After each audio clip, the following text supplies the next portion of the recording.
Hello everyone, नमस्कार। मैं सचिन, आपके अपने यूट्यूब चैनल रंजीत मैथ में आप सभी का बहुत ही प्यारा प्यारा अभिनंदन, स्वागत, मोस्ट वेलकम है। और जैसा कि आपने देखा होगा, जो हमारी पिछली वीडियो थी ज्योग्राफी की, उसमें मैंने आपको पूरा इंट्रोडक्शन समझाया था कि हम किस रोड मैप से चलेंगे और क्या हमारा तरीका होगा पढ़ने का।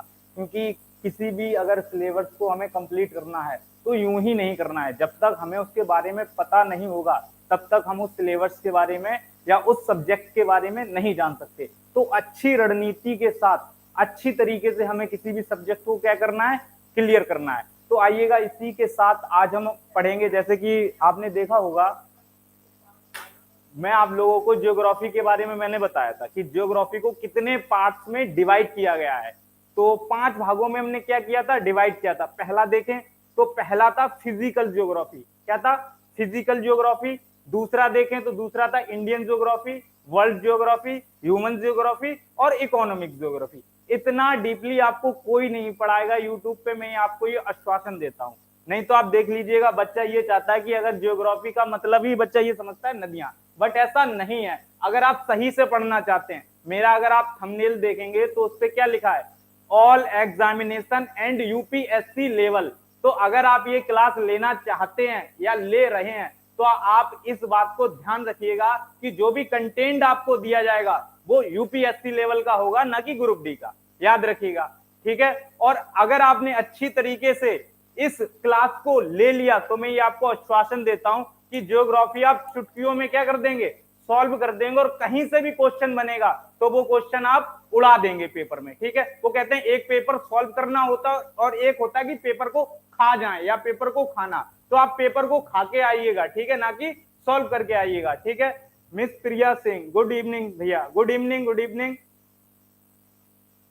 अभिनव यादव, गुड इवनिंग। करण रॉय, ओके, ठीक है, ठीक है। आइएगा, हम क्लास को स्टार्ट करते हैं। जैसा कि आप देख रहे होंगे, यूनिवर्स हमारे सामने है। तो आज हम देखेंगे, कॉस्मोलॉजी से स्टार्ट करेंगे, ठीक है। जैसे हमने बताया था Indian geography, world geography, cosmology, ठीक है। उसके बाद मैंने बताया था आपको ह्यूमन ज्योग्राफी और इकोनॉमिक ज्योग्राफी। कल अगर आपने पिछली क्लास देखी होगी तो इन चीजों के बारे में आप जानते ही होंगे, ठीक है। तो आज हम फिजिकल ज्योग्राफी पढ़ाएंगे और फिजिकल ज्योग्राफी में भी मैंने 5 भागों में फिजिकल ज्योग्राफी को भी क्या किया था, डिवाइड किया था, ठीक है। आइएगा वो देखते हैं, क्योंकि आज की जो क्लास होगी, अगर मैं किसी भी पोर्शन को उठाऊंगा तो वो सबसे पहले उठाऊंगा फिजिकल ज्योग्राफी को। क्यों? क्योंकि मैंने आपसे कहा था फिजिकल ज्योग्राफी ज्योग्राफी की क्या है, एबीसीडी है। जब तक आप फिजिकल ज्योग्राफी नहीं सीखेंगे तब तक आप नदियों के बारे में, हिमालय के बारे में, पठार पर्वत किसी के बारे में भी नहीं जान सकते हैं, ठीक है।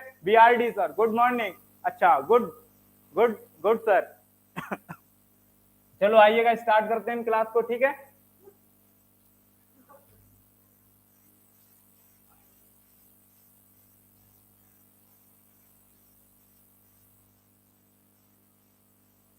देखिएगा, फिजिकल जियोग्राफी, ठीक है। यही तो चल रहे थे, यही मैंने समझाया था कि फिजिकल ज्योग्राफी के बारे में बताया था। और फिजिकल ज्योग्राफी को भी कितने भागों में डिवाइड किया था,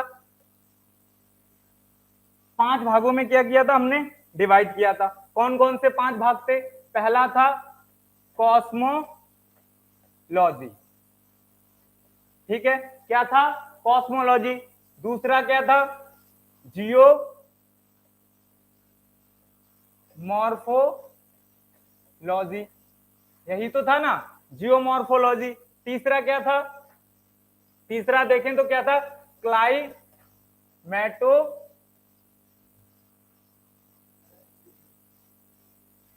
क्लाइमेटो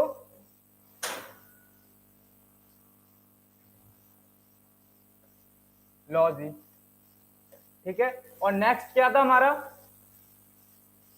ओशियोनोग्राफी। एंड जो लास्ट था उसे कहते हैं हम बायो स्फीयर, ठीक है। अगर हम हिंदी की बात करें तो हिंदी में देखें हम तो हिंदी में इसको कहते हैं हम ब्रह्मांड भूगोल। क्या कह सकते हैं हम इसको? ब्रह्मांड भूगोल। इसको क्या कह सकते हैं हम? स्थल मंडल भी कह सकते हैं हम इसको, अगर सरल भाषा में कहें तो इसको क्या कह सकते हैं हम, स्थल मंडल।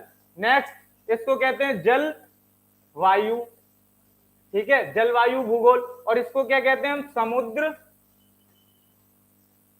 भूगोल, ठीक है। और नेक्स्ट आता है जिसे कहते हैं जैव मंडल, ठीक है। इन्हीं भागों में तो हमने डिवाइड किया था, अगर सही से देखें तो cosmology, geomorphology, climatology, oceanography and biosphere, इतने ही भागों में तो हमने क्या किया था, फिजिकल ज्योग्राफी को डिवाइड किया था। अब मैंने बताया था सबसे पहले हम इसको क्लियर करेंगे, फिजिकल ज्योग्राफी में कॉस्मोलॉजी को, ठीक है। उसके बाद सेकंड हम जियोमॉर्फोलॉजी पे आएंगे, थर्ड हम क्लाइमेटोलॉजी पर आएंगे, फोर्थ हम ओशियानोग्राफी, और लास्ट जो पढ़ेंगे वो क्या होगा, बायोस्फीयर, ठीक है। Singham Rathore, good evening sir, good evening भैया, गुड इवनिंग।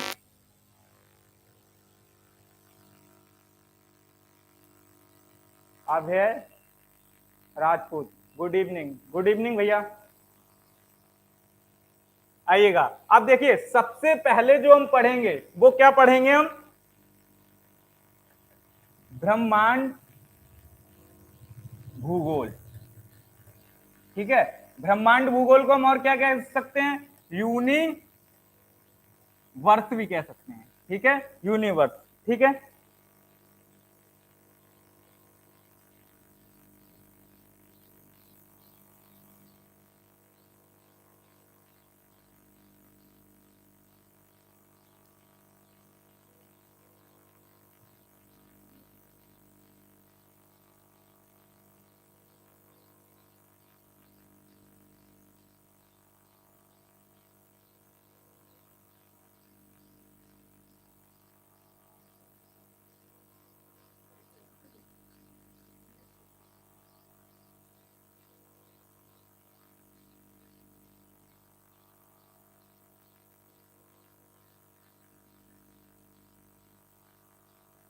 ठीक है ना। अब देखिएगा ब्रह्मांड भूगोल में, ब्रह्मांड भूगोल, ठीक है, ब्रह्मांड भूगोल में अगर देखें तो ब्रह्मांड भूगोल में दो चीजें आती हैं, एक आती है एस्ट्रोनॉमी और एक होती है एस्ट्रोलॉजी। क्या Sachin sir, good evening, good evening Rajesh Kumar भैया, गुड इवनिंग। और आदेश कुमार, अति सुंदर गुरुजी, ओके। प्रदीप कुमार जी, आपका पढ़ाने का तरीका बहुत अच्छा है, ओके भैया, ठीक है। आइएगा हम देखते हैं ब्रह्मांड भूगोल। अब देखिएगा इसमें भी दो चीजें होती हैं, ठीक है, एक होती है एस्ट्रोनॉमी, ठीक है, और दूसरा अगर देखें तो दूसरा होता है एस्ट्रोलॉजी, ठीक है। अब एस्ट्रोनॉमी क्या होता है और एस्ट्रोलॉजी क्या होता है, ठीक है। मैंने कहा था जो भी हमारी ये क्लास चलेंगी वो कैसे चलेंगी, बाइलैंग्वेजली चलेंगी, हिंदी भी होगा और इंग्लिश भी होगा, ठीक है। तो आइए देखते हैं हम, ठीक है। एस्ट्रोनॉमी को हम कहते हैं अंतरिक्ष भूगोल, ठीक है, और एस्ट्रोलॉजी को हम कहते हैं ज्योतिष शास्त्र, ठीक है। अब आप लोग ये कहेंगे कि भैया ये ज्योग्राफी तो हम पढ़ रहे हैं, लेकिन इस ज्योग्राफी में भी आप ब्रह्मांड भूगोल में या कॉस्मोलॉजी में भी आप एस्ट्रोनॉमी पढ़ा रहे हैं और एस्ट्रोलॉजी पढ़ा रहे हैं। एस्ट्रोनॉमी का मतलब होता है अंतरिक्ष भूगोल और एस्ट्रोलॉजी का मतलब क्या होता है, ज्योतिष शास्त्र, ठीक है। तो देखिएगा अंतरिक्ष के बारे में तो आप सभी जानते होंगे, ठीक है, कि मान के चलिएगा अंतरिक्ष क्या होता है, जैसे बिग बैंग थ्योरी हो गया, ठीक है, उसके बाद ब्रह्मांड हो गया, उसके बाद क्लस्टर, सुपर क्लस्टर, तारामंडल, नक्षत्र, सौरमंडल, सूर्य, ग्रह, पुच्छल तारे, जित उल्का पिंड, जितनी भी चीजें होती हैं ये किसके अंतर्गत आती हैं, हमारी ब्रह्मांड भूगोल के अंतर्गत आती हैं। ये तो हम पढ़ाएंगे ही आपको, ठीक है। इसके साथ साथ हम ये मुफ्त में भी पढ़ा देंगे आपको, क्या, ज्योतिष शास्त्र। ज्योतिष शास्त्र का मतलब जैसे आप लोग अपने हाथ दिखाते हैं ना कि बाबा जी देख लीजिएगा कि हमारी नौकरी लगेगी या नहीं लगेगी, तो वही करना हम सिखाएंगे। पढ़ाई के साथ साथ हम तंत्र विद्या भी आपको सिखा देंगे, ठीक है। और देखिएगा ज्योतिष शास्त्र का मतलब क्या होता है, तारामंडल होते हैं ना, जो तारामंडल होते हैं वो होते हैं 89, ठीक है। इसका मैं कंसेप्ट आपको समझाऊंगा। तारामंडल कितने होते हैं, 89, ठीक है। उसके बाद अगर आपसे कोई भी पूछता है नक्षत्र कितने होते हैं, नक्षत्र वो होते हैं 27। सौर मंडल क्या होता है, सौर मंडल में आप लोग जानते हैं 8 ग्रह और एक शन आता है, उसी को ही क्या क्या कहते हैं, सौर मंडल कहते हैं, ठीक है। तो ज्योतिष शास्त्र में हम आपको ये सिखाएंगे जिसमें नक्षत्र, जो नक्षत्र होते हैं 27 नक्षत्रों का हम क्या देंगे, आपको ज्ञान करवाएंगे। इससे भी अपर लेवल पर इस क्लास को ले जाएंगे और तारा मंडल, ठीक है, जो होते हैं 89 तारा मंडल को हम क्या करेंगे, एक्सप्लेन करेंगे। अब ज्योतिष शास्त्र में क्या होता है, जैसे आप किसी भी घर में जाइएगा तो आप देखते होंगे, अगर आप गेट खोलते हैं और घर के ही सामने सीढ़ी दिख जाती है तो बहुत ही वो क्या होता है, अब शगुन होता है। लोग कहता है कि बृहस्पति को नहीं जाना चाहिए, आज 9वां दिन है तो किसी रिश्तेदार को कहीं से आना नहीं चाहिए। ये बहुत सारी मन धड़क कहानियां बनाई हैं, तो वो किसके अंतर्गत आती हैं, ज्योतिष शास्त्र के अंतर्गत। को कुछ लोग कहते हैं कि आप वृषभान एक क्या होता है, कुंडली होती है, कि आप वृषभान कुंडली में क्या हुए हैं, पैदा हुए हैं। तो वृषभान कुंडली भी मैं इसी में ज्योतिष शास्त्र में ही आपको निकालना सिखाऊंगा। अर्थात कह सकते हैं जो भी 9 ग्रह होते हैं, बल्कि 9 ग्रहों के बारे में नहीं, मैं 89 तारा मंडल के बारे में आपको बताऊंगा। तो आप सोच सकते हैं ये क्लास हमारी कितनी अपर जाने वाली है। और टाइम और कितने दिन है इससे हमें फर्क नहीं पड़ता है, हमारे कॉन्सेप्ट क्या होने चाहिए, क्लियर होने चाहिए, फर्क इससे पड़ता है। तो आइएगा हम क्या स्टार्ट करते हैं, अंतरिक्ष विज्ञान, ठीक है। देखिए साथ साथ जब पहले तो हम किसको खत्म करेंगे, अंतरिक्ष विज्ञान को, उसके बाद हम किसको खत्म करेंगे, ज्योतिष शास्त्र को। और ज्योतिष शास्त्र ही हमारा अंतरिक्ष विज्ञान के साथ ही साथ हम इसको क्या करते चलेंगे, एक्सप्लेन करते चलेंगे, ठीक है।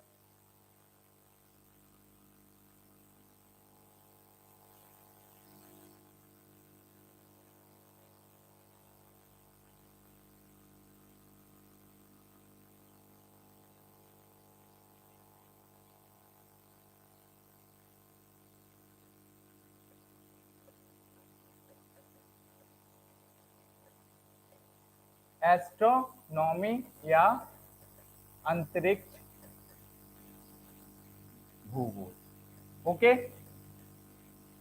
ठीक है। अब सबसे पहले बात ये आती है कि भैया ब्रह्मांड, सबसे पहले अगर देखें हम तो एक शब्द आता है कि ब्रह्मांड, कि वास्तविक रूप से ब्रह्मांड होता क्या है, यूनिवर्स होता क्या है। ये बहुत सोचने वाली बात है कि ब्रह्मांड होता क्या है। अगर हम सही से देखें और इसकी परिभाषा देखें तो ब्रह्मांड का मतलब होता है संपूर्ण, क्या, संपूर्ण समय और अंतरिक्ष के अंतर सभी वस्तुओं को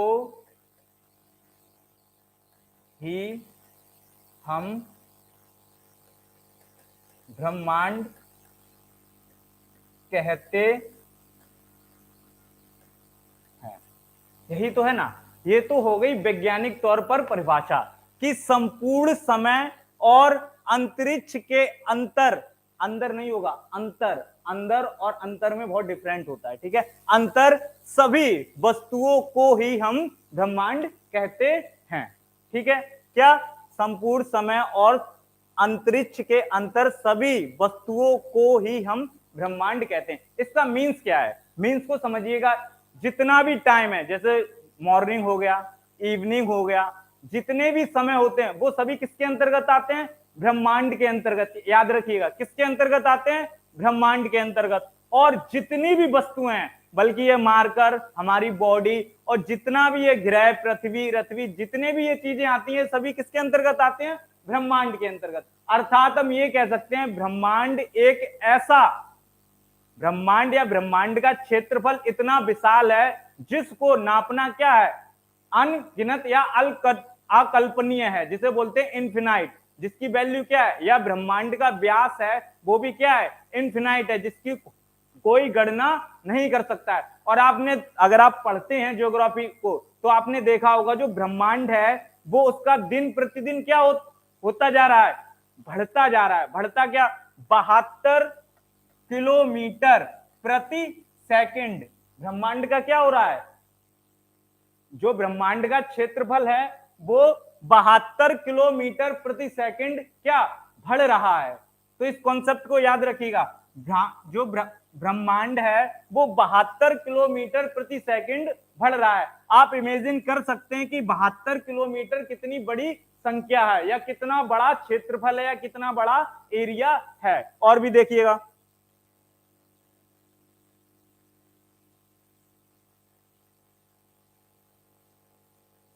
देखिएगा जो ब्रह्मांड का व्यास है, ठीक है, अगर कोई भी पूछे कि ब्रह्मांड का व्यास क्या है या ब्रह्मांड का क्षेत्रफल क्या है, तो आप बताएंगे 28 बिलियन पारसेक।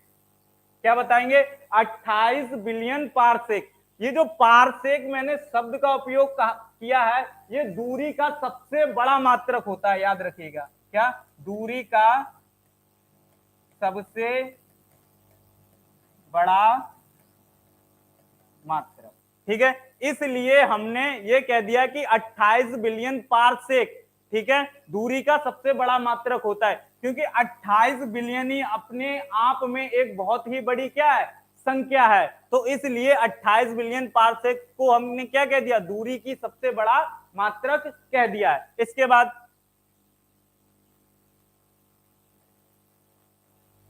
1.99 बिलियन प्रकाश वर्ष भी इसको कह सकते हैं, ठीक है। और अगर कहें सीधे से शब्दों में, तो ब्रह्मांड के क्षेत्रफल की गणना करना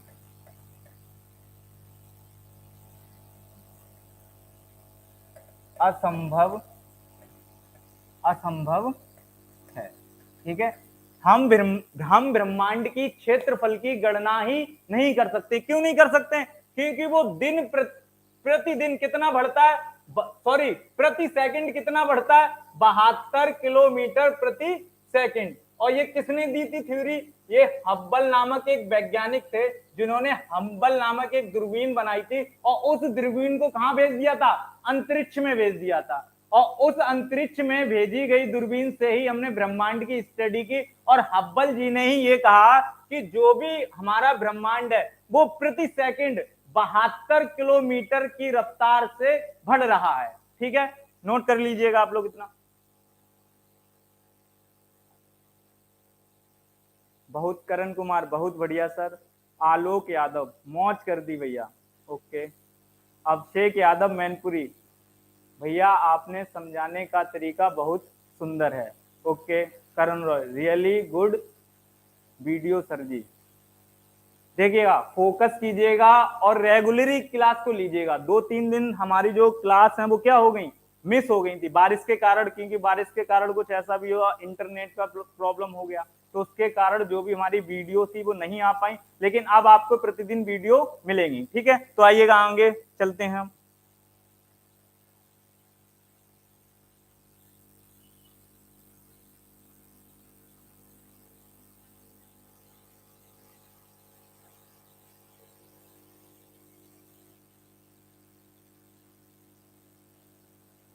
अब देखिएगा, अंतर जरा बताइएगा मुझे। आप लोग पढ़ते होंगे कि ब्रह्मांड और जो एक अंतरिक्ष शब्द होता है, इसमें क्या अंतर है, ठीक है। कमेंट कीजिएगा जरा जल्दी और बताइएगा मुझे, ब्रह्मांड और अंतरिक्ष में क्या फर्क है,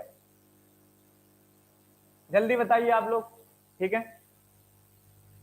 बताओ जल्दी, ब्रह्मांड और अंतरिक्ष में क्या फर्क है, क्या डिफरेंट है। अगर मैं पूछूं कि ब्रह्मांड क्या है और अंतरिक्ष क्या है, तो आप क्या एक्सप्लेन करेंगे, जल्दी जल्दी बताइएगा।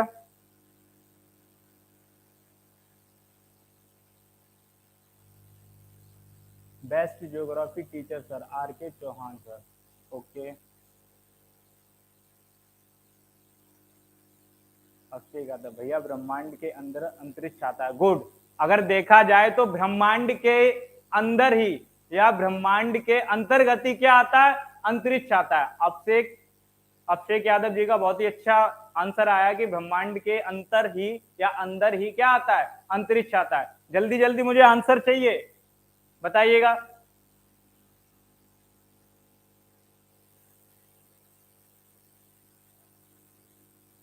ठीक है, आइएगा देखते हैं। ठीक है, देखिए ये बिल्कुल ही सही बात है कि ब्रह्मांड के अंदर ही क्या आता है, अंतरिक्ष आता है। ठीक है, तो कह सकते हैं ब्रह्मांड की एक छोटी सी इकाई ही क्या है, अंतरिक्ष है। और देखिएगा, अगर अच्छे तरीके से आप एक्सप्लेन करना चाहते हैं, पृथ्वी को एक बेस मानकर इसको अंतरिक्ष को एक्सप्लेन करना चाहते हैं, तो ये क्या है, हमारी पृथ्वी।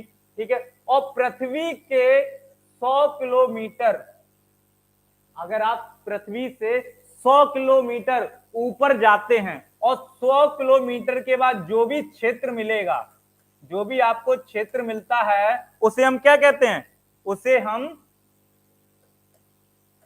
अंतरिक्ष कहते हैं। साधारण शब्दों में अगर आपसे ये कोई भी पूछता है कि जो पृथ्वी है, पृथ्वी की 100 किलोमीटर ऊपर, अगर हम जब भी पृथ्वी से 100 किलोमीटर ऊपर जाते हैं और 100 किलोमीटर के बाद जो भी क्षेत्र होगा उसको हम क्या कहेंगे, अंतरिक्ष कहेंगे। ठीक है, और ये भी कह सकते हैं देखिए ब्रह्मांड की मैंने डेफिनेशन बताई दी है, संपूर्ण समय अर्थात अंतरिक्ष के अंतर सभी वस्तुओं को ही हम क्या कहते हैं, ब्रह्मांड कहते हैं। अर्थात इस सृष्टि पर जितनी भी चीजें हैं वो किसके अंतर्गत आती हैं, ब्रह्मांड के अंतर्गत आती हैं।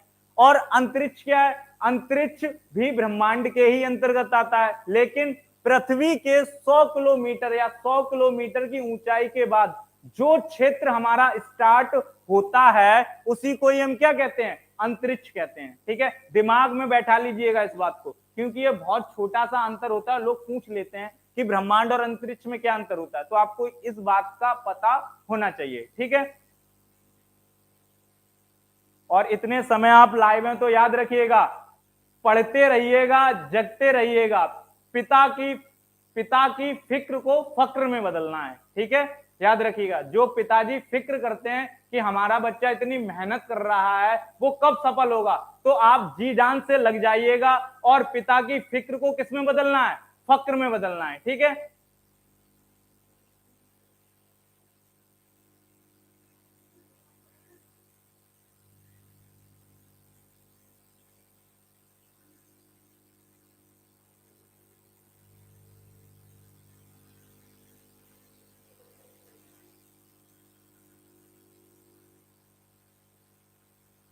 ठीक है, इसके बाद हम बात करेंगे कि ब्रह्मांड में कौन कौन सी चीजें आती हैं, ये हमें पता होना चाहिए। ठीक है, तो आइएगा देखते हैं। देखिएगा, सबसे पहले देखें तो बिग बैंग थ्योरी या महाविस्फोट का सिद्धांत, यही तो देखा होगा आपने। ठीक है, सबसे पहले अगर कोई भी टीचर आपको यूनिवर्स पढ़ाएगा तो मैं 100% कहता हूं वो कहां से स्टार्ट करेगा, बिग बैंग थ्योरी या महाविस्फोट के सिद्धांत से। अब ये होता क्या है मैं नहीं बताऊंगा। क्यों नहीं बताऊंगा, यहां से हम इस क्लास को उठाएंगे ही नहीं। ठीक है, हम जहां से उठाएंगे वहीं से ही कॉन्सेप्ट अपना क्लियर होगा बिग बैंग थ्योरी का। हाँ, बता दूंगा कि बिग बैंग थ्योरी किसने दी, कैसे दी, अगर आप देखना चाहते हैं तो मैं बता सकता हूं कि बिग बैंग थ्योरी का सिद्धांत जॉर्ज लेमन तेरे नामक वैज्ञानिक ने दिया था, जो कहां के रहने वाले थे, बेल्जियम के रहने वाले थे। लिखवाऊंगा नहीं, ये जब चीजें लिखवाऊंगा मैं जब मैं बिग बैंग थ्योरी पढ़ाऊंगा आपको। ठीक है, और वो भी कौन थे, एक पादरी थे, याद रखिएगा।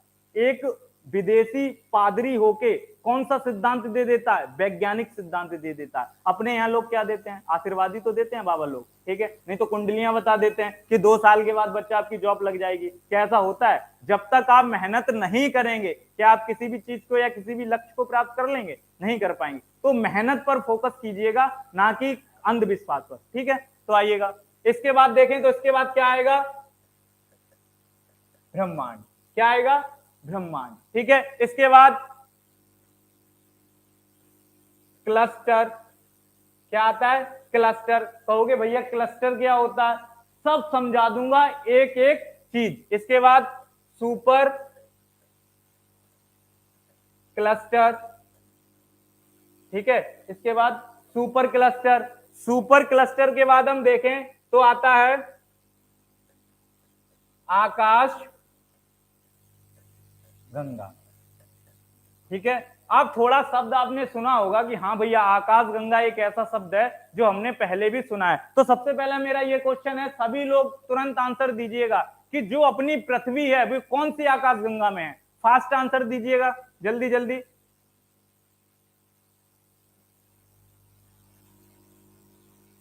जल्दी जल्दी आंसर दीजिएगा कि हम जिस आकाश गंगा में रहते हैं उस आकाश गंगा को क्या क्या नाम है। फास्ट आंसर दीजिएगा सभी लोग।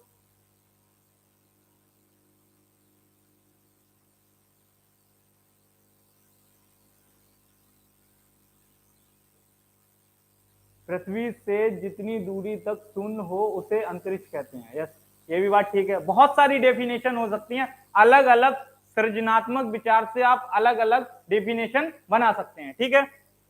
ठीक है, आकाश गंगा कौन सी है, तो आपको पता होगा मिल्की वे या मंदाकिनी। हाँ मिल्की वे, अभिषेक यादव मैनपुरी ने बताया मिल्की वे, ठीक है। उसके बाद इसको दुग्ध मेखला भी कहते हैं, याद रखिएगा, दुग्ध मेखला, ठीक है। मिल्की वे, दुग्ध मेखला, और एक और नाम है इसका मंदाकिनी, ठीक है, ये भी याद रखिएगा, ठीक है। आकाश गंगा के बाद हम पढ़ेंगे तारा मंडल। क्या पढ़ेंगे, तारा मंडल।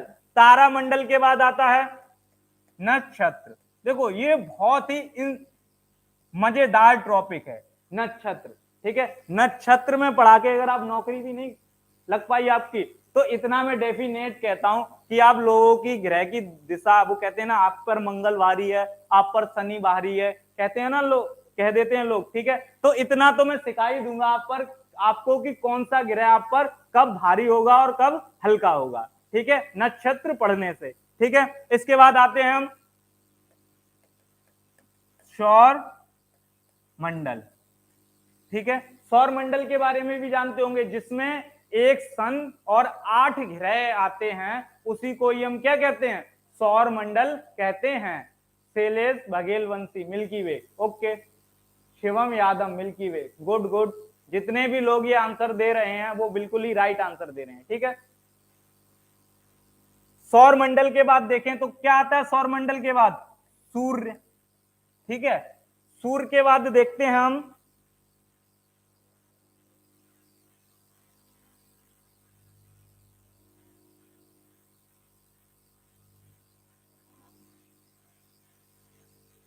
ठीक है, सूर्य के बाद देखें हम तो सूर्य के बाद आता है अपना अंतरिक्ष, ठीक है। और अंतरिक्ष के बाद आती है ग्रह कह सकते हैं, ठीक है। क्या कह सकते हैं, ग्रह। और ग्रह के बाद आती है पृथ्वी, ठीक है। इतनी चीजें हम ब्रह्मांड में पढ़ेंगे, ठीक है। और याद रखिएगा कोई भी आपसे ये पूछे कि अपने आकाश गंगा में कितने तारा मंडल हैं, तो आप क्या बताएंगे, 89, ठीक है। 89 तारा मंडल की स्टडी में आपको करवाऊंगा। इसके बाद कोई भी पूछता है कितने नक्षत्र होते हैं, तो आप बताइएगा 27, 27। सौर मंडल के बारे में तो आप जानते ही होंगे, जिसमें 8 प्लैनेट एक सन हो, उसी को ही हम क्या कहते हैं, सौर मंडल कहते हैं। अर्थात पहले अगर देखा जाए तो पहले 9 ग्रह और एक सन था, प्लूटो को हटा दिया गया है, ठीक है। इसके बाद एक सन होता है, ठीक है। और ग्रहों की संख्या कितनी होती है, 8, पृथ्वी कितनी है, 1, ठीक है। तो ये कॉन्सेप्ट होता है हमारा, नोट कर लीजिएगा सभी लोग। अभिषेक जी भैया, शिवम 27, ओके। कोई भी डाउट हो तो क्वेश्चन आप पूछ सकते हैं इसमें, अगर कोई भी दिक्कत है आप लोगों को कि भैया इसमें,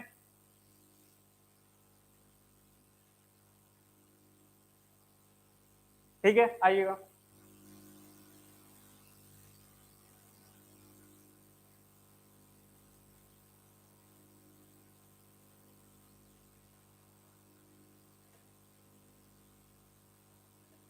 देखिएगा अब सबसे पहले ब्रह्मांड में हम किसको पढ़ेंगे?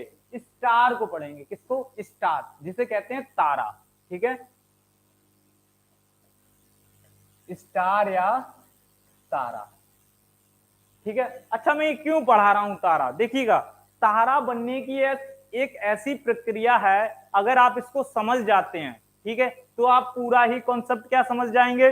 बिग बैंग थ्योरी का, महाविस्फोट सिद्धांत का पूरा कंसेप्ट आप समझ जाएंगे, अगर तारा बनने की प्रक्रिया आप समझ जाते हैं तो। ठीक है, अच्छा ये बताइए स्टार किसको कहते हैं?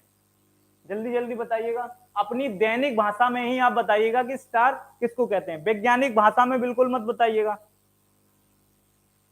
क्योंकि चीजें हमें वही याद रहती हैं जो दैनिक जीवन से रिलेट होती हैं। ठीक है, फास्ट बताइएगा।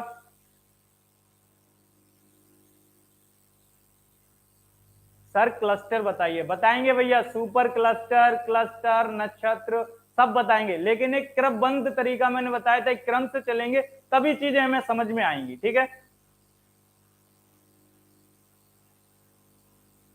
तारा को मैं ये क्वेश्चन कर रहा हूं कि स्टार किसे कहते हैं?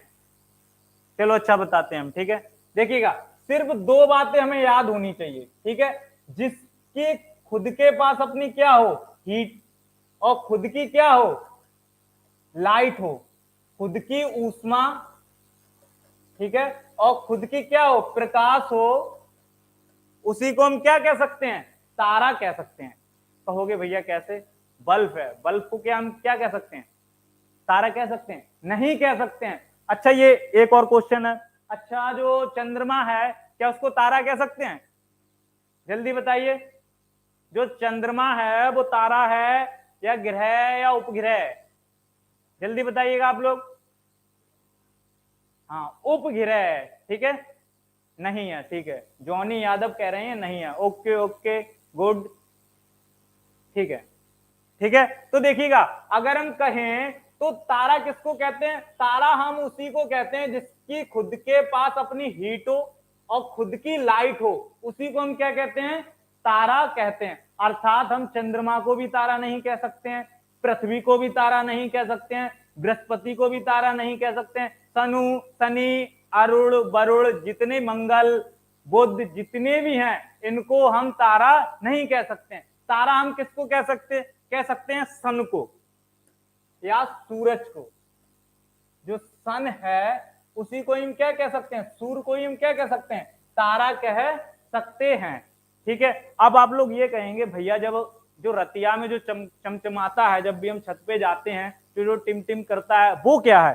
भैया वो भी तारा ही है, लेकिन वो हमारे प्रकाश वर्ष या हमारी रेंज से क्या है? बहुत ही दूर है, इसलिए उनके बारे में हम ज्यादा नॉलेज नहीं रखते हैं। लेकिन जो सूर्य है वो अपनी पृथ्वी से बहुत ही कम प्रकाश वर्ष क्या है? पास है, इसलिए हम सूर्य के बारे में क्या जानकारी रखते हैं। और सीधी सी बात है, जिस चीज से हमें ज्यादा क्या होती है? लाभ प्राप्त होते हैं, उसी के बारे में तो हम क्या करते हैं? स्टडी करते हैं। तो अगर सन नहीं होता तो क्या पृथ्वी की हम कल्पना कर सकते हैं? नहीं कर सकते हैं। इसीलिए हम सूरज को तारा ना कह के क्या कह देते हैं? सूरज कह देते हैं। अर्थात अगर देखा जाए तो सन भी एक क्या है? तारा है, लेकिन हम इसको तारा ना कहकर क्या कह देते हैं?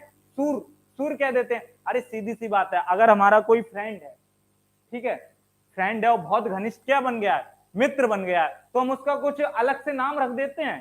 ठीक है, बाबू, सोना, बहुत सारे नाम रख देते हैं। तो वो किस लिए रख देते हैं? क्योंकि वो हमारे लिए बहुत ही क्या है? स्पेशल है, इसीलिए उसके लिए हम कुछ स्पेशल नाम रख देते हैं। ऐसे ही इसमें जो सन है वो भी एक क्या है? तारा है, लेकिन वो हमारे लिए बहुत ही स्पेशल है, इसीलिए हमने उसका क्या नाम रख दिया है? सूर्य। ठीक है, तो अब कोई भी आपसे पूछता है कि सन है वो क्या है? एक तारा है। और याद रखिएगा डेफिनेशन, जिसके पास अपना प्रकाश और अपनी ऊष्मा को एनर्जी भी कह सकते हैं, ऊष्मा हो, उसी को हम तारा कहते हैं। Got it? ठीक है, किसी को कोई समस्या?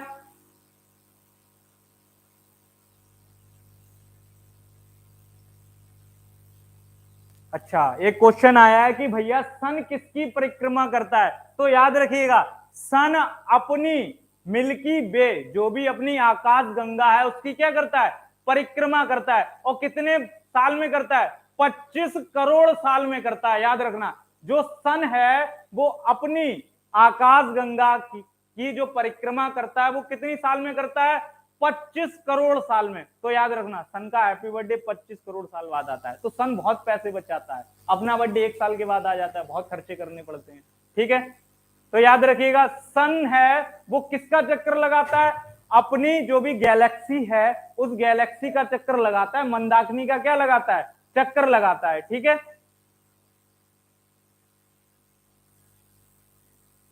और 25 करोड़ साल में लगाता है। ठीक है, याद रखिएगा। और इसकी रफ्तार हम बताएंगे ना आपको, तो आप एकदम जमीन के तले, आपकी क्या जो कहते हैं पैरों तले जमीन आपकी हट जाएगी। ठीक है, तो ये कंसेप्ट है हमारे, देखिए क्रम से हम बताएंगे तो बहुत अच्छा लगेगा। अभी हम तारा, एक जो एक कंसेप्ट है पूरी गैलेक्सी का या पूरे ब्रह्मांड का या पूरी यूनिवर्स का, वो एक तारा है। क्योंकि तारे से ही सब चीजों की क्या हुआ है? निर्माण हुआ। तो तारे को अगर हम सही से समझ लेते हैं तो big bang theory, cluster, super cluster, आकाशगंगा, नक्षत्र, ब्रह्मांड, ब्रह्मांड, एक्स वाई जेड, जितनी भी चीजें होती हैं ये हम समझ जाएंगे। ठीक है,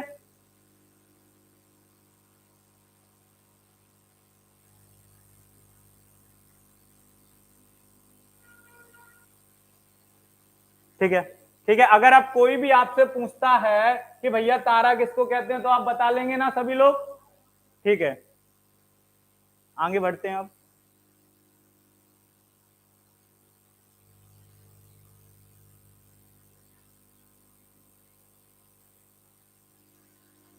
देखिएगा, तारा की उत्पत्ति, क्या? तारे की उत्पत्ति। ठीक है, और याद रखिएगा, जो भी अब हमारी क्लास होगी वो कितने मिनट की हुआ करेगी? ओनली 40 मिनट की। ठीक है, क्योंकि 40 मिनट के बाद ऐसा होता है कि बोरिंग सा महसूस होने लगता है। तो सही से पढ़ाएंगे लेकिन कम समय में अच्छा पढ़ाएंगे। ठीक है, ज्यादा समय आपका भी नहीं लेंगे। ठीक है, ओनली ओनली कितने? 40 मिनट। ठीक है, तो तारे की उत्पत्ति के बारे में आज क्या करेंगे? हम कुछ डिस्कस करेंगे। ठीक है, लेकिन ये पूरा हमारा टॉपिक कल ही खत्म हो पाएगा। और कल भी याद रखिएगा, हम कुछ आपको बता देते हैं। मैंने बताया था कि आपकी सैटरडे और मंडे को क्लास हुआ करेंगी, बट अब ऐसा नहीं होगा। आपकी रेगुलरली 2 दिन क्लास हुआ करेंगी, शनिवार और रविवार। ठीक है, ये 2 दिन आपकी किसकी क्लास हुआ करेंगी? जियोग्राफी की। ठीक है, लगातार। और टाइमिंग में भी बता देता हूं, 5:30 बजे। आध घंटे आपका क्या बढ़ा दिया है हमने। ठीक है, क्योंकि 5 बजे बहुत सारे बच्चों को क्या होता है? काम होता है। तो बच्चों ने रिक्वेस्ट की कि भैया 30 मिनट आप बढ़ा दीजिएगा। ठीक है, किसी को कोई दिक्कत इसमें वैसे होनी तो नहीं चाहिए। और पढ़ाई में लग जाइएगा, लेखपाल पुलिस की भर्ती आ चुकी है, तो अगर अच्छी अपॉर्चुनिटी है आप लोगों के पास, अगर आप इस समय किसी भी अच्छे पद पर नियुक्त हो जाते हैं तो ये बहुत अच्छी बात होगी। ठीक है, तो मेहनत में लगे रहिएगा। ठीक है आप लोग, ठीक है, ये टाइम टेबल नोट कर लीजिएगा। ठीक है, और एक और बात बताता हूं, ठीक है, सुनिएगा, इसके बारे में तो हम कल ही बात करेंगे। ठीक है, क्योंकि ये पूरा 40 मिनट का लेक्चर खाएगा। ठीक है, तो कल ही हम इसके बारे में डिस्कस करेंगे। और खुद सेल्फ स्टडी कीजिएगा। तारे के बारे में अगर घर से आप पढ़कर आते हैं तो बहुत ही अच्छा होगा। अगर आप पहले से स्टडी करते हैं और हम समझाएंगे तो आपको बहुत ही क्या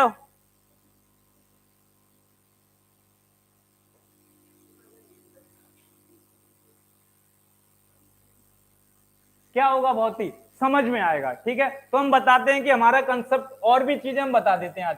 जैसे हम बचपन से क्या पढ़ते आ रहे हैं? Hand hand writing. हैंड जो भी अपनी हम लिखते हैं, मान के चलिए जो भी अभी मैं लिखा रहा हूं आपको, आप एक बुक में लिख रहे होंगे चीजों को। ठीक है, एक तरीका तो ये होता है पढ़ने का, जियोग्राफी का। हमने 4 तरीके बनाए हैं ज्योग्राफी को पढ़ने के लिए, ठीक है, क्योंकि बच्चा एक तरीके से नहीं समझ पाएगा, 2 तरीके से नहीं समझ पाएगा, 3 तरीके से नहीं समझ पाएगा, लेकिन चौथा तरीका ऐसा होगा जिसे ना ही पढ़ने की जरूरत है, बस देखते रहिएगा और सुनते रहिएगा। बस जैसे मूवी को देखते हैं, बिल्कुल वही चीज को हम क्या करेंगे, क्रिएट करेंगे ज्योग्राफी के अंदर, ठीक है। तो सबसे पहले हो गया हमारा जो सबसे पुराना तरीका है, जो हम ऋग वैदिक काल से पढ़ते आ रहे हैं। उसके बाद मैपिंग, क्या होगा, मैपिंग, ठीक है। मैपिंग क्या, देखिएगा, ज्योग्राफी की जो सोल कही जाती है, जो आत्मा कही जाती है, वो किसको कही जाती है, मैपिंग को। अगर आप मैपिंग में एक्सपर्ट हो जाते हैं तो ज्योग्राफी आप चुटकियों में उड़ा देंगे। क्या, अगर आप मैपिंग में एक्सपर्ट हो जाते हैं तो आप ज्योग्राफी को चुटकियों में उड़ा देंगे, ठीक है। इसके बाद तीसरा, शॉर्ट ट्रिक, ठीक है।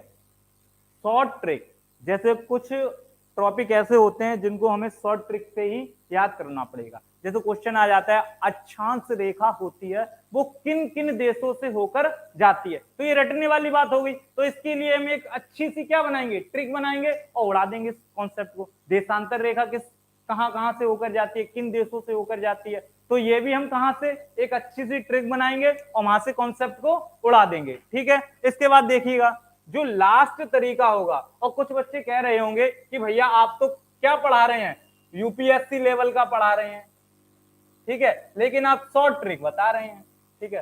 तो अगर किसी के मन में ये बात है तो बहुत ही अच्छा क्वेश्चन आया है। क्यों, क्योंकि वास्तविक रूप से देखा जाए तो यूपीएससी लेवल में शॉर्ट ट्रिक का नाम ही नहीं होता है, लेकिन कंसेप्ट तो होते हैं। तो कंसेप्ट मैंने बताया था, अगर आपने मेरी पिछली क्लास देखी होगी तो सबसे पहले मैंने क्या क्या कहा था, कोई भी टॉपिक होता है सबसे पहले हम क्या क्लियर करेंगे, कंसेप्ट, उसके बाद डिस्कस, उसके बाद सर्च, फिर हम किस पर बात करेंगे, डिस्कस पर, और लास्ट में क्या होगा, डाउट। तो ये तरीका हमारा होगा, ठीक है। शिवम यादव, भैया आप बहुत अच्छा पढ़ाते हो, okay. Raja Kashyap, good evening sir, good evening भैया, ठीक है। इसके बाद जो लास्ट कॉन्सेप्ट होने वाला है, ये होने वाला है लाइव इवेंट क्लासेस। कहोगे ये लाइव इवेंट क्लासेस भैया क्या है, ठीक है। लाइव इवेंट क्लासेस एक ऐसी क्लासेस होगी जिसपे मैं डॉक्यूमेंट्री, डॉक्यूमेंट्री का मतलब समझते हैं आप लोग, जैसे हिमालय के बारे में अगर मैंने पढ़ाया आपको, ठीक है, तो मैं खुद हिमालय पर जाऊंगा और हिमालय के बारे में, कैसे वहां की जनजातियां हैं, क्या वहां का खाना होता है, कितनी ऊंचाई है, कितना क्या है, सभी चीजें मैं इस क्लास में आपको बता दूंगा। तो इससे सरल तरीका आपका कोई भी नहीं होता है। तो मैं उम्मीद करता हूं कि जो भी आज हमारा लेक्चर हुआ है ब्रह्मांड या कॉस्मोलॉजी या यूनिवर्स को लेके, वो आप लोगों को समझ में आया होगा, ठीक है। और इसी के हिसाब से हम चलेंगे, ठीक है, याद रखिएगा। पहले तो हम क्या कॉन्सेप्ट लेके चल रहे हैं, ये वाला जो हम करा रहे हैं, उसके बाद कुछ समय के बाद जब हम अपडेट करेंगे अपनी क्लास को, तो हम मैपिंग पे आ जाएंगे, और मैपिंग के बाद ही जब हम थोड़ा सा और अपडेट करेंगे तो क्या आ जाएगा, शॉर्ट ट्रिक। अब जब आप इन चीजों से साम दाम दंड होता है ना, जब इन चीजों से भी आप नहीं समझेंगे तब हम किस पे आ जाएंगे, इस पे, ठीक है। तो इसके लिए हमें टाइम भी बहुत चाहिए, ठीक है। तो हम कोशिश करेंगे कि आपको हर महीने एक अच्छी सी डॉक्यूमेंट्री बना के आपको प्रस्तुत की जाए, ठीक है। और तारे के बारे में सभी लोग जान गए होंगे, अंतरिक्ष के बारे में आप लोग सभी जान गए होंगे, ब्रह्मांड के बारे में जान गए होंगे, क्लस्टर, सुपर क्लस्टर, तारामंडल, नक्षत्र, इन चीजों के बारे में आप अभी नहीं जाने होंगे। तो टेंशन मत लीजिएगा, 4-5 क्लास में आप यूनिवर्स के बारे में इतना जान जाएंगे कि आप खुद पर ही नहीं सोचेंगे कि ये भी चीजें होती हैं यूनिवर्स में, ठीक है। तो इन्हीं शब्दों के साथ आज की क्लास को खत्म करते हैं। अपना और अपनों का ख्याल रखिएगा। जय हिंद, जय भारत, धन्यवाद।